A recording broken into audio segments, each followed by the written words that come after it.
જુનાગઢ શહેરમાં બજાર જે આવેલું છે એ ભરચક વિસ્તાર છે.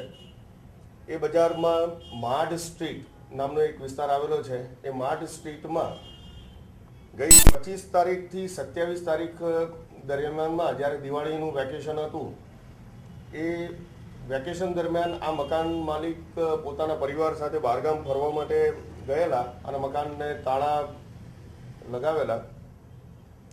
આ સમય દરમિયાનમાં કોઈક અજાણ્યા સમયે આવી મકાનના નીચેના જે પાર્કિંગ છે ત્યાં સ્ટોરરૂમ છે, એ સ્ટોરરૂમમાંથી એક ગેસ સિલિન્ડર, ગેસ ગન સાથેનો એ લઈ અને દરવાજો સળગાવીને દરવાજો તોડેલો. ત્યારબાદ બેડરૂમનો દરવાજો તોડી અંદર જે લાકડાનું કબાટ હતું એ લાકડાના કબાટને સળગાવી તોડી નાખી એમાંથી સોના ચાંદીના દાગીના અને રોકડ રકમ એમ મળી કુલ 8 લાખ રૂપિયા જેટલી ચોરી કરેલી છે.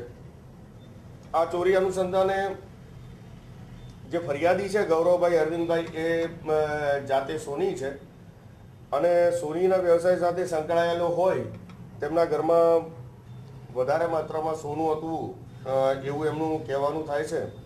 આ અનુસંધાને એ ડિવિઝન પોલીસ સ્ટેશનમાં ગુનો નોંધાયો છે. આ અનુસંધાને અમારી અલગ અલગ ટીમો કામે લાગેલી છે અને જે તપાસની પ્રગતિ છે એ ઉપરથી લાગે છે કે ટૂંક સમયમાં જ અમે આ ગુનાને શોધી લઈશું.